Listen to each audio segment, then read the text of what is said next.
After mentioning the possibility last week, Mark Gurman is now reporting with much more detail on the deal that is in the offing? In the offing? Yeah. Or the off, who knows? Between Apple and Google that would be the see awning the if it's new happening. Siri. I guess awning was already taken because that's a thing that covers the window. It's an awning. Yeah. I don't think... So it's the offing. The offing, not an awning. You take the awning off, it's offing. It's offing. Yeah. Anyway, this awning is worth a lot of money, but maybe not that much. We'll see. They're working on a deal that would see Siri being powered by a white-labeled version of Gemini.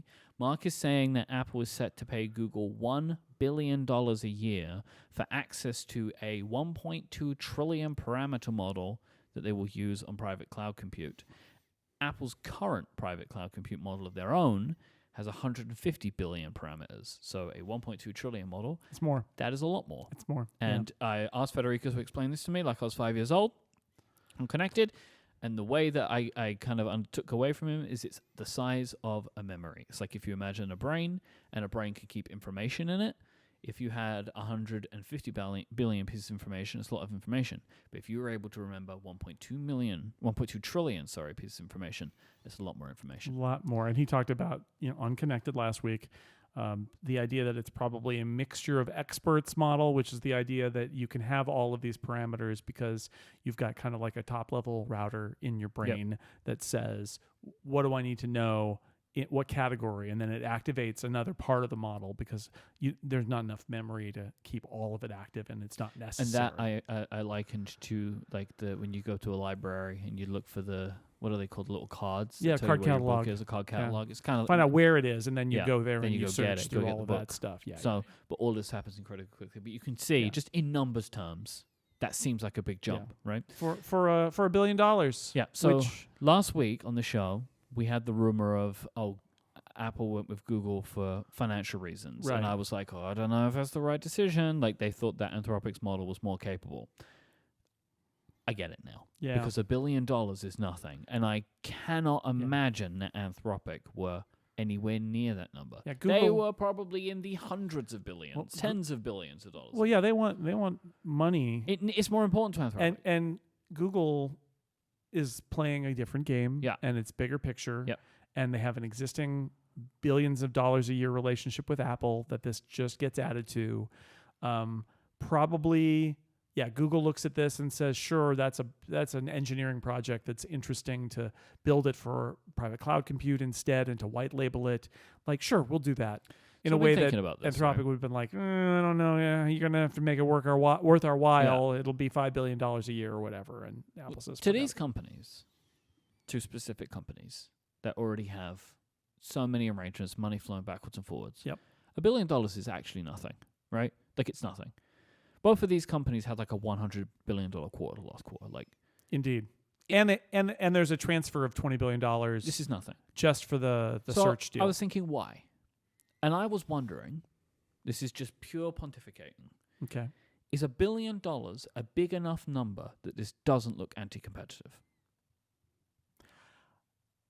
I think there's enough competition right now in AI that this doesn't look anti-competitive. But I mean, like, $1 billion is free.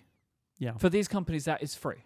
Like, it's nothing. Like, Apple will probably never give Google any money. Google will just knock $1 billion off the money that they give them. Yeah. Right? The first 3 weeks of the search deal.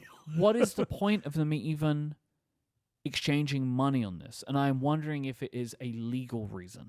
Like, they are doing this as a thing, so Google is not just freely giving Apple just this. Giving it. Well, you may be right. I would say also there's a real cost here to Google, right? This is unlike. Yeah, but I don't think $1 billion covers that.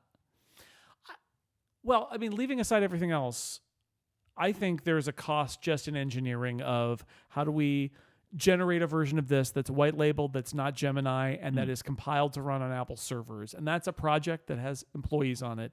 That doesn't cost $1 billion a year to do, right? So if you're saying we'll throw that in there and then we'll throw in what for us would be, an enormous amount of money, but for them is nothing, a cursory amount of money, $1 billion for intellectual property, licensing, all of that. We'll revisit it later, all of these things. I don't know. I mean,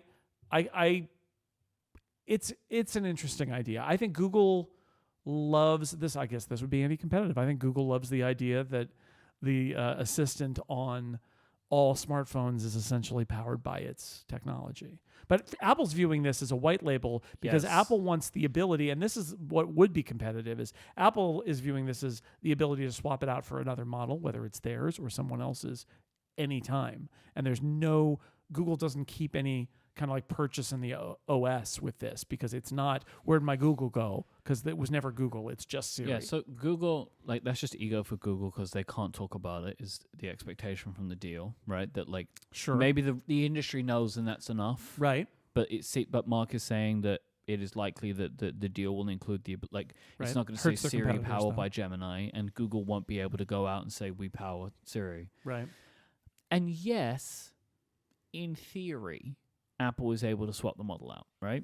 And there is reporting from Mark that Apple's going to continue working on their own models in the background, right? And that but doesn't he also report that they're going to call this an Apple Foundation model version 10 or something? Oh, I didn't catch that. I saw that somewhere, and I thought, well, they are still going to have that. That is, yeah, but I think the point you're about to make, which is, does Apple even need, even if they could, which they maybe can't, make a model to beat Google or someone else? Well, yeah.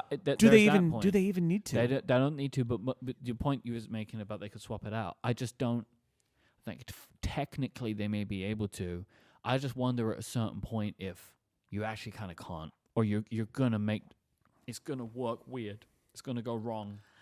It's not gonna go as people expect. I don't know. AI models get swapped out all the time. Sure. And at some point they're going to need to swap the old Google model out for a new model. Yeah. At which point it doesn't necessarily have to be a Google model. It could be somebody else's model. It could be an Apple model.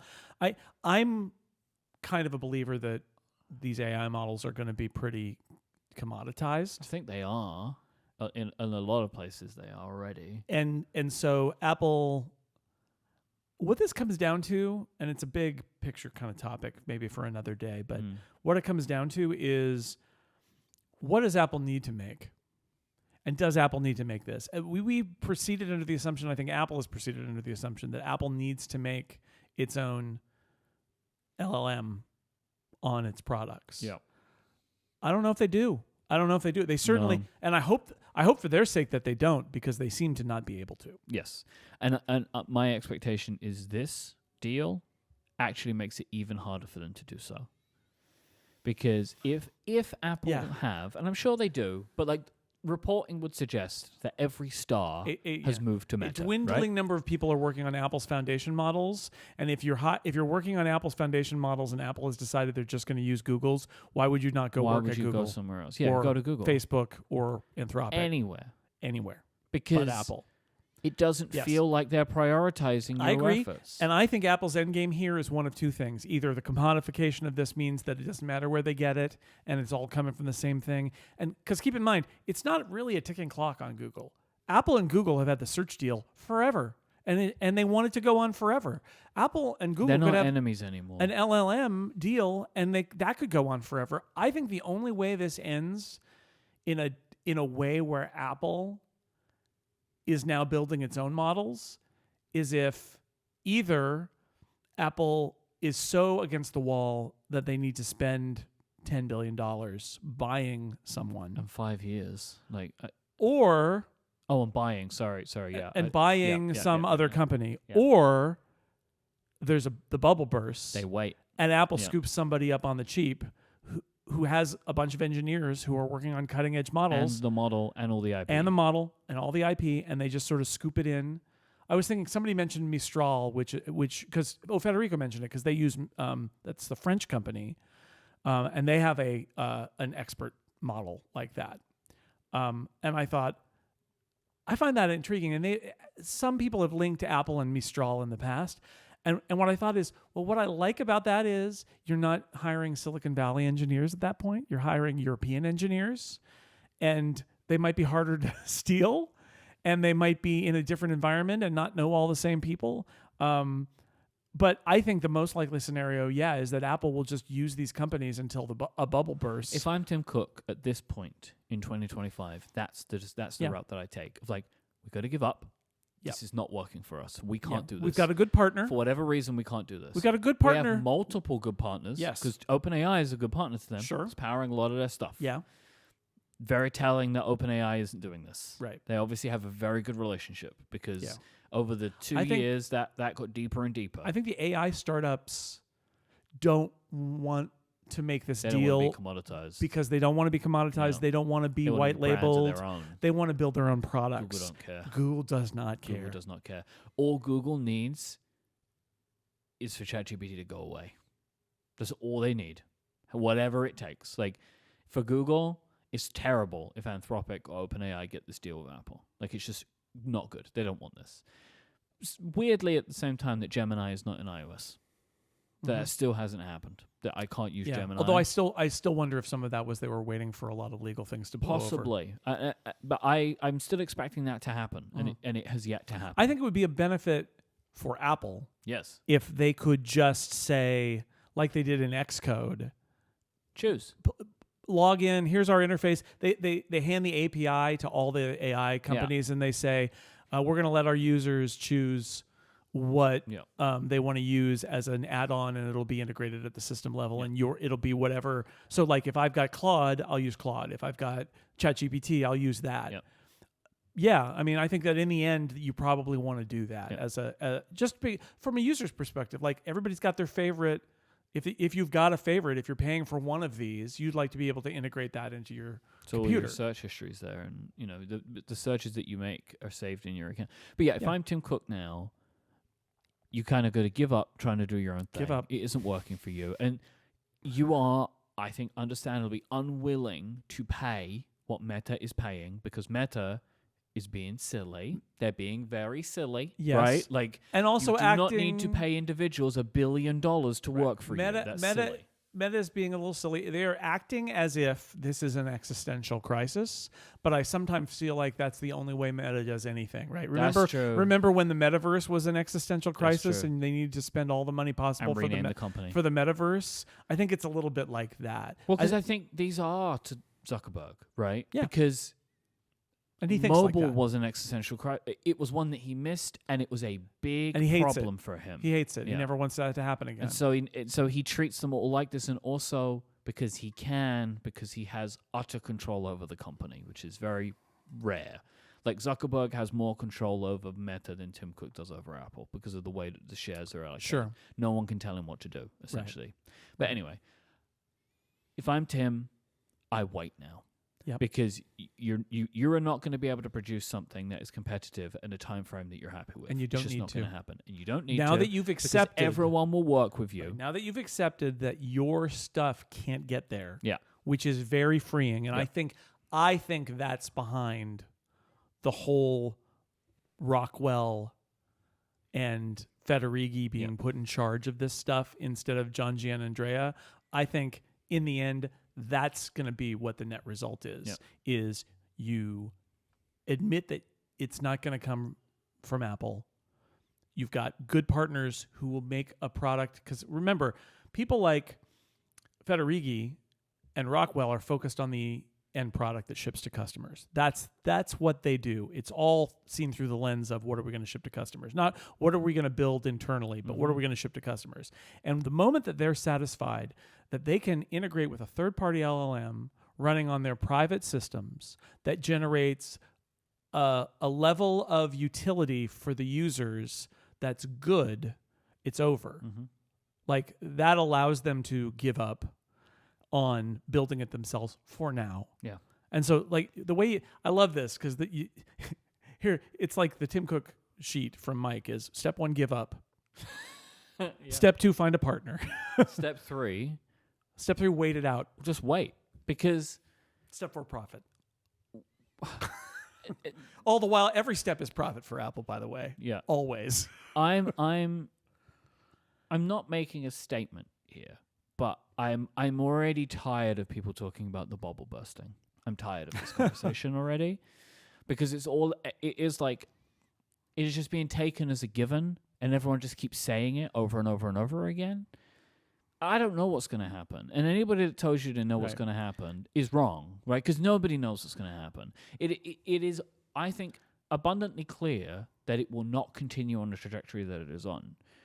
Maybe it just declines. Maybe the industry doesn't completely implode. Maybe it does. Maybe it doesn't. I don't know. I think the only scenario that hurts Apple is if this dream that people have that there's going to be a breakthrough that is enormous and not replicable, right? The idea that Facebook gets or ChatGPT gets general intelligence. Like somebody actually breaks into this thing as a brain.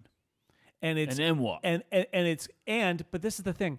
Not only does that have to happen, and I would argue that there's not evidence for either of those things. I don't think there's any evidence that an LLM is going to become a human brain, a sentient brain. I also don't think there's any evidence that any AI breakthrough will not be replicated by every other AI researcher within so 6 far months. Has happened absolutely because that always happens. It's like DeepSeek, whoa, and then within weeks everyone's doing reasoning. Right. But like my point is like, I'm just finding it frustrating to hear people keep saying it. But what I'm driving towards is the third point in the Tim Cook plan. Something economically is going to change, which is going to make one of these companies very attainable for you. Right. And you just wait until that point. Right. And at that point you'll know, by the way, because here's the other thing. If it's a commodity, maybe working with Google is fine. Yeah. Right? Like if it's a commodity, Apple doesn't have a search engine. Exactly. I mean they do, but they only deploy it for a couple of things because it doesn't matter. And same as there's still a foundation model. They will still have ML models to do stuff. But it's going to be Gomer says Apple will still have models that route right? So like that's still an LLM. It's on the iPhone. Mm-hmm. And it's, hopefully means that I'll still be able to turn my lights off without having to go and query a 1.2 trillion parameter model up in the cloud. I prefer not to. Yeah. I would prefer not to have to do that. Yeah. So I agree. I think that there is a very limited number of scenarios here that don't play out in a way that's okay for Apple. Yep. Because I unless there's one provider of this technology and they've got Apple cornered and nobody else has it, I think Apple will be fine. Because the only other risk is that this technology completely makes it so nobody ever needs an iPhone anymore, which I just don't think is going to happen. I think that the AI hype cycle, dreaming that it's going to replace literally everything else, is too far. And you're right. Either they have good partners and they can just use good partners, or they scoop somebody up whose economics have gone upside down and are really smart and have a lot of great intellectual property and employees, and now are on hard times, and they get brought in to do it. Like there's just Apple's got a lot of options there, but this is the start of that. Yep, this is the start of that. Mark Gurman is also reporting about some satellite features that Apple is working on. They say that Apple is building an API that will let developers add satellite connections to their own apps. That it may bring satellite connectivity to Apple Maps, so users could navigate without cellular or Wi-Fi access. If you forget to download your maps and you get lost, you can get them over satellite. Yeah. That they may add enhanced satellite messaging that supports photos in addition to basic text. And as previously reported by The Information, next year's iPhones will support something called 5G NTN, which lets cellular towers tap satellites for increased coverage. Yeah, it sounds like there must be a thing that the phone has to do to acknowledge that it's, that it needs to use that extra kick for some remote cell tower that can then get some data via satellite, that kind of thing. Quote, the company aims to let users stay connected while their iPhone is in a pocket, car, or even indoors, eliminating the need to physically point the device towards the sky. The approach is known in the industry as natural usage. I just like that. Natural usage. Just natural usage. I don't know how any of this works. And it doesn't seem like there's a business model that would suggest in any way that it works, because there is absolutely zero money going anywhere for this. What Gurman says is, Gurman's piece is more about like potential transformation of the wireless industry via satellite, and then he kind of wedges Apple in there. I just don't think Apple needs to be wedged in there. I think there is a real question because, EchoStar, which ran Dish Network, they had a bunch of Spectrum licenses that they bought. This idea that SpaceX bought for Starlink from EchoStar. So the idea is will satellite internet replace cellular or augment cellular? Right now, a lot of the carriers have satellite plans. T-Mobile has a deal with SpaceX. There's this idea that maybe the future of your cell phone's data signal is a blend of towers and satellites. Now, towers are expensive. Satellites are also expensive. Towers are limited. Satellites are also limited. I think that it's very easy to run away with satellites and be like, satellites will fix everything. It's like, I don't think that is necessarily true. No, I don't understand it.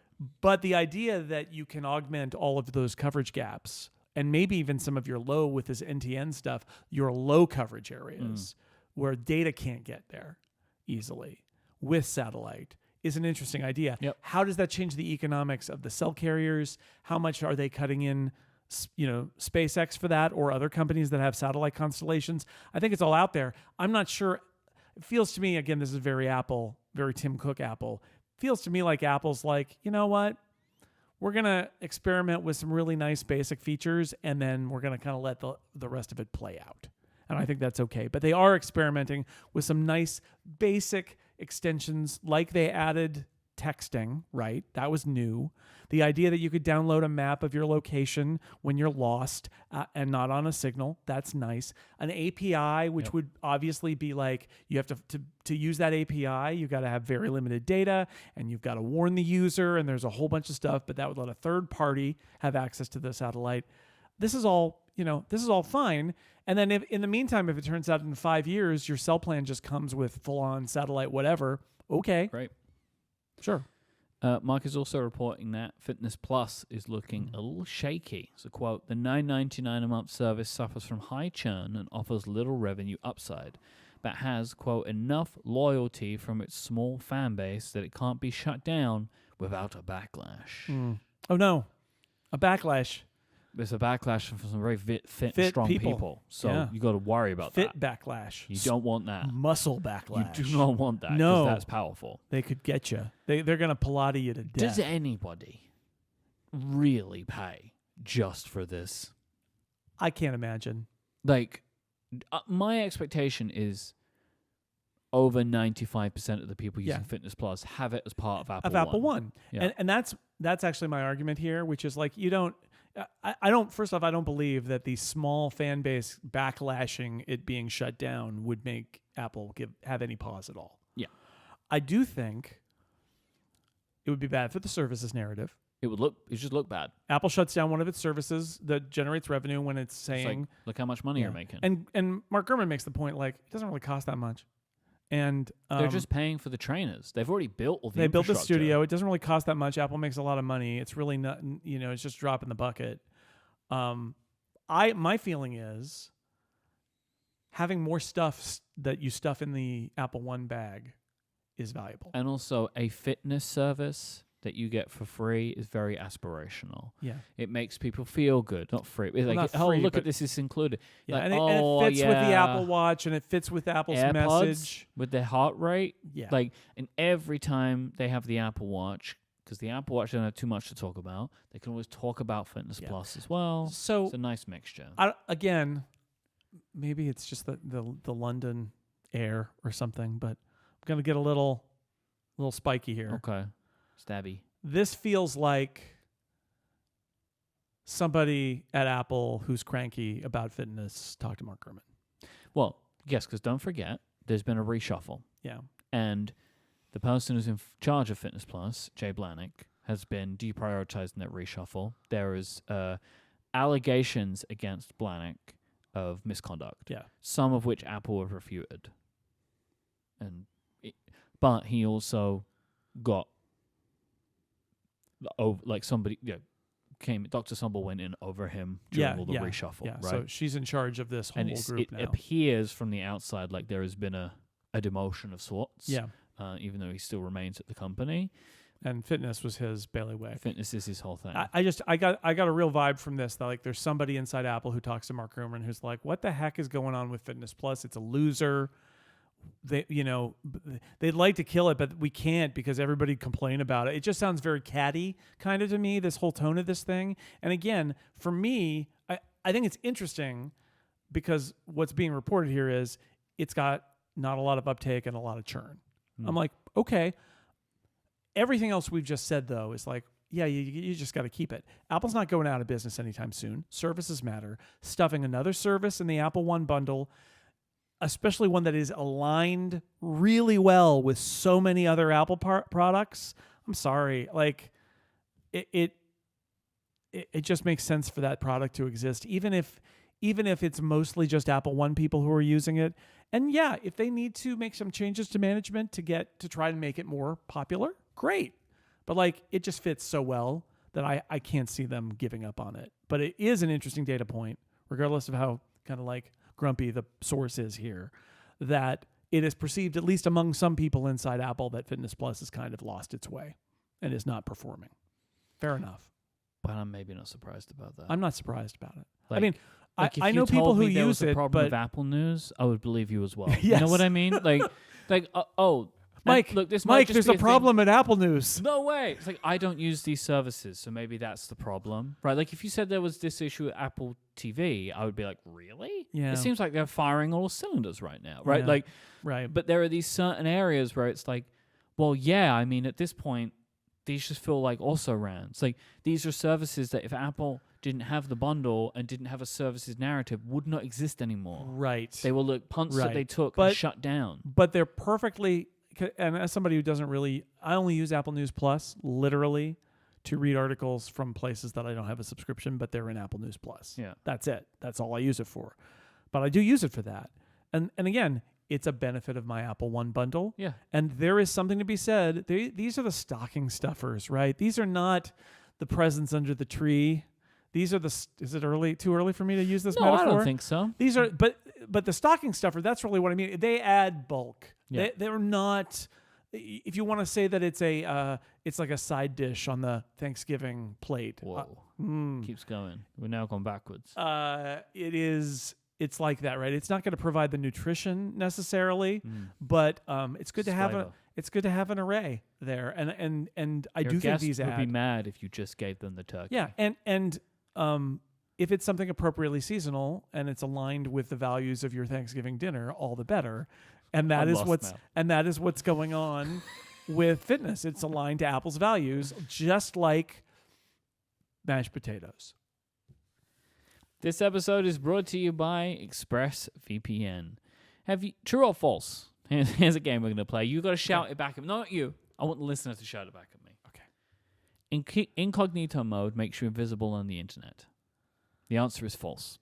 Most people have no idea, but your browsing history could be monitored or even recorded unless you use ExpressVPN. Without ExpressVPN, third parties can see every website you visit, even in incognito mode, this could include your ISP, your mobile network provider, or even the administrators of the Wi-Fi network that you're on. ExpressVPN reroutes 100% of your traffic through secure, encrypted servers so third parties can't see your browsing history. There are loads of reasons to choose ExpressVPN over other VPNs. It hides your IP address, making it extremely difficult for third parties to track your online activity. It's easy to use. You just fire up the app, click a button, and you're protected. And it works on all devices, from phones to laptops to tablets and more, so you can stay private on the go. And it has optional dedicated IP service engineered with innovative zero-knowledge design. Not even ExpressVPN can trace an IP back to the user. One of the things that I use ExpressVPN for is when I'm traveling. If I want to be able to watch like a sport or some TV from my home country while I'm traveling and the streaming service doesn't have it available to me because I'm traveling, I can say, hey, I'm back in the UK, and I can pick up where I left off. I found it to be super useful. I can stream HD video, high quality video with no buffering. It just feels like I'm watching no matter where I'm connected, and it's super easy for me with my Mac to just go up to the menu bar, hit two buttons, and I'm connected to ExpressVPN, and I can change my location to wherever I want it to be. Secure your online data today by going to expressvpn.com/upgrade. That's expressvpn.com/upgrade to find out how you can get up to 4 extra months of ExpressVPN for free. That's expressvpn.com/upgrade. Our thanks to ExpressVPN for their support of this show and all of Relay. It is time for Ask Upgrade Questions. It's beautiful lasers. I had to get out of the way of those. It's very dangerous. Dodge in an those enclosed space. lasers. Very dangerous.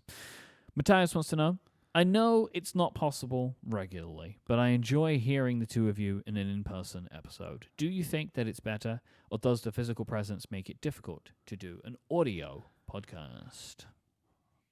Oh, I don't know. Well, I actually do. So it makes it difficult in ways because it encourages bad practices, right, that we try to avoid with video. Like earlier when I banged the desk, which again, I apologize for, all right? I'm sorry that I did it, but I just did it. I was excited. But also in the past, we try not to talk about this too much, but we've done episodes where we've refused to stay on microphone because we were too excited to look at iPhones that we had in our possession. Yes. These are things we would not do and do not do when we're separated from each other. And similarly, even though this episode has a video version every single week available on YouTube, neither of us are looking at each other while we're recording. Right. And like that stops the ability for kind of like the video mindset and the visual mindset to disrupt what is astronomically predominantly an audio podcast. Exactly. Right? Like our video viewers, we love you. We love all of you video viewers, but it is a very, very small percentage of our overall audience. And so we don't want to... I'm not interested, you're not interested in making the show more visual at the expense of the bulk of our viewers. Doesn't make sense. Of our audience. No, this is an audio podcast that has a video version. So that is kind of the downside of it. But I prefer the conversation when we're in person. Oh, yeah. Like it is a better conversation to have. It is a nicer conversation to have. It's easier. It flows better. We interrupt each other less. Like all that stuff, it works really well. I like it a lot. Right. And those, we edited it out, but I gave Myke a little look and during an ad read earlier, and he had to stop and do it again. So there's stuff like that too. Yep. Carlos writes in and says, "What is the oldest school or old schoolist? What would it be? Old school? Because old school. Oldest school. Old schoolist. Old schoolist Mac thing that you two still do regularly out of habit. For example, dragging an external drive to the trash to unmount it. Hey, wait a second. That is weird to do. I do that. That's a weird Why thing to do. is that old school? It's right click. I mean, you could do that too. No, but that's what you should do. Well, I mean, honestly, you shouldn't be unmounting them. Like anyone. You just pull them out and it's fine. Why are we doing this? Oh, no, but then it yells at me. But I think the system should just be like, whatever. Oh, I agree. It's 2025. I agree. There's no disc spinning anymore. I agree. Just let me yank it out. But Leave me alone. If I even like a disc image, though, you can't yank out a disc image. Ah, gotcha. Yeah, but you know what I do with those? What? Well, one, they're not on my desktop because I'm not an animal. Oh, yeah. Right? They're in the Finder. And I just hit the little eject button. Yeah, that's true. That's true. what I do to all of these That's things. true. But if I have attached a USB drive, I will generally just drag it to the... I'm side dock. It's not that tall. Yeah, but it's on the desktop. Yeah, but you've clicked and you're drag. You know what you do? Right click, eject. That's the way to do it, I think. I guess this is my answer. Yeah, I looked at this question and I don't think I have a good answer because I don't think I do a lot of those types of things. I mean, maybe if I have habits from what is almost 20 years ago, that is old school, but I don't know what they are. Okay. In such a way that it's like, we need to get somebody in here who is younger than you. To observe me and the strange things that I do. But, I mean, I guess... I use Stage Manager. I think that's weird. It's not old school. It's not old school, though. Someone has written new I don't have that name in front of me right now, who wants me to explain how I use Stage Manager on a quieter week. Yeah, we're going to talk about this. Save that for some other week. Because I have multiple ways. Yeah, of you can using talk Stage about Manager. it. I'll go get some tea. Yeah, and and this is Mike's time. That's Mike's special time with the listeners. All right, with the listeners. Where I talk about Stage Manager to everyone. Makes sense. And how I use it and why I'm crazy. But I use it anyway. There's a lot of shift clicks. When using Stage Manager. But yeah, I can't think of something that I do that would be old school. You write on things with pens. On the Mac. Oh, on the Mac. On the Mac. Don't write I mean, on I the do Mac. lots of old schoolist things on my own time. Yeah. I was listening to you type earlier today. It was a lot of fun because that's the real clicky. That's good keyboard. clicky. Oh, that's old a school. Good keyboard. It's a good keyboard. I mean, this is an audio podcast. I can go get the keyboard. No. Okay. Tom says, you spoke about a rumor that the iPad mini is set to get an OLED screen and improved water resistance. This discussion led to a comparison of people using the iPad mini as a reading device like a Kindle and perhaps want to be sitting by a pool while reading it. If this is Apple's angle, do you think we could also get a nano texture display option? Oh, boy. Wouldn't that be fun? For a $2,000 iPad mini. Thus far, all of Apple's goals have been for the iPhone as well as the iPad mini to just make the screen less reflective, not do a nanotext or something. Nanotexture feels like a pro feature to me more than it does for something like this. I agree 100% that one of the great reasons to have a Kindle or similar e-reader is in bright sunlight, it's clear as a bell in a way that a backlit screen just can't be. So maybe, probably not, but maybe. It'd be fun, but I think it'd be too much. Yeah. I think it's too much. That would be cool though, because then it would be kind of, if it was waterproof and had no glare, it would be actually a pretty great e-reader. Oh, yeah. Poolside. Yeah. Patrick says, all the earnings talk has got me thinking, what Apple sales statistic would you most want to see if you could magically get Tim to tell you? So you look at these charts all the time. Is there a piece of information you're like, my life would be easier talking about and generating these charts if I had an extra piece of information? I miss unit sales. Yes, that's mine too. They stopped reporting unit sales. They only report revenue now, which means we can say that the revenue went up, but we can't say they sold more iPhones because we don't know. They might have just sold more expensive iPhones, and there's no way to tell.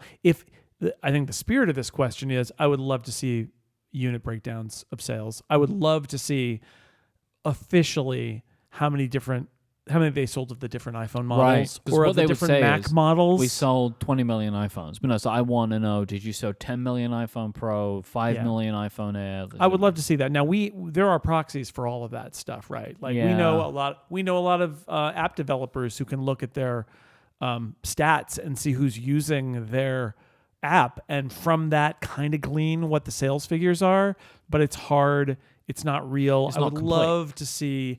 Because there's self-selecting audiences that do this kind of stuff. I would love to see Apple, if Tim let me peek, it would probably be something like that. I know some people would say the Google search revenue would be.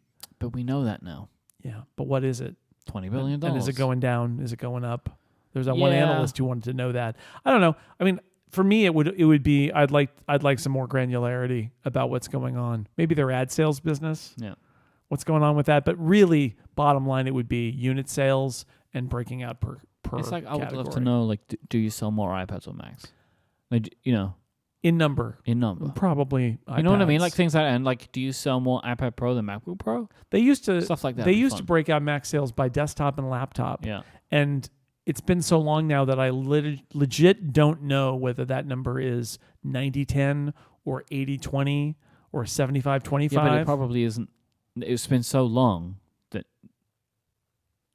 whatever it was is not what it is. Yeah, but I would love that. Even once, I would love that, because I refer a lot to how, and when I'm writing articles, I'll say, most Macs that are sold are laptops. And I used to be able to quote the number.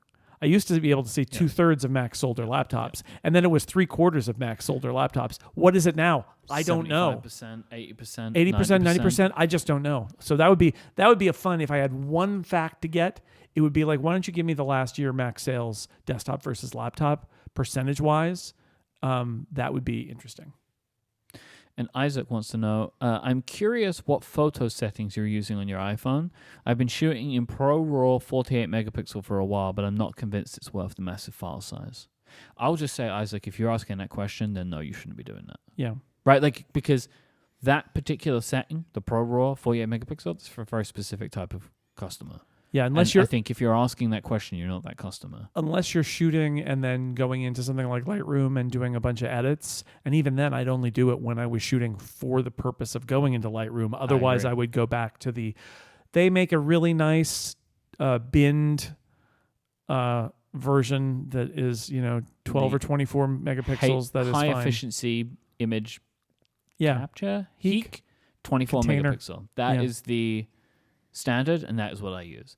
Yeah, there are times when I will flip it over to the 48 and do something specific, or what I'll actually do is open Halide and do it there, because I have that set up to take pictures in that way, so I'm not messing with my camera stuff.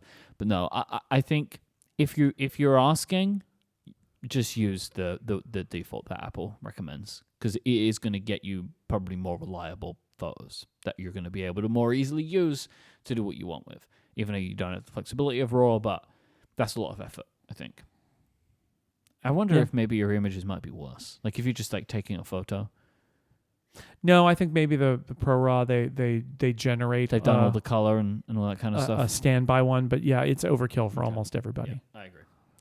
If you'd like to send in a question for us to answer in a future episode of the show, just go to upgradefeedback.com.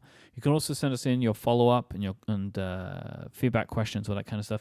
We didn't talk about any of the 26.1 or 0.2 stuff this week. We ran out of time. But I would like to talk about it next week. So if you have thoughts on 26.1, 26.2. I didn't install any of the betas because I was planning an international trip. Well, Fun fact about that. So I decided to wait. I want to talk about the podcast chapter stuff and things like that. So if you have Neat. questions, send them in. The same as I would like to know what people are doing with liquid glass. Oh. With the tinting stuff. Oh, all right. So if you have very particular feelings on this, Interesting. I will say maybe if you think that your feelings are interesting in some way, write in and let me know. Don't just be like... And then we'll judge. No, don't just be like, I turned it off. Like, I don't need that. No. But, like, if you have something to say... Interesting let me know. observation. I want to know about it. Yeah. And you go to upgradefeedback.com. Don't forget to go to upgradeyourwardrobe.com where you can buy our merchandise. It's not available for much longer, but you can go get it. And go to getupgradeplus.com where you get the longer ad-free version of the show each and every week. This week, we're going to talk about Jason and I watching an F1 race together, which we did yesterday. It was great fun. You can find the video version of this show by searching for Upgrade Podcasts on YouTube. Just go check it out. Just go take a look this week. It's fun. You can see the two of us together. We're in Mike's studio. We're waving at you. Yeah, Mike's we're here in table. Mega Studio. Yeah. Thank you to our sponsors this week, the fine people at ExpressVPN, Factor, and Delete Me. But most of all, thank you for listening. Until next time, say goodbye, Jason Snell. Goodbye, Mike Hurley. We're shaking hands.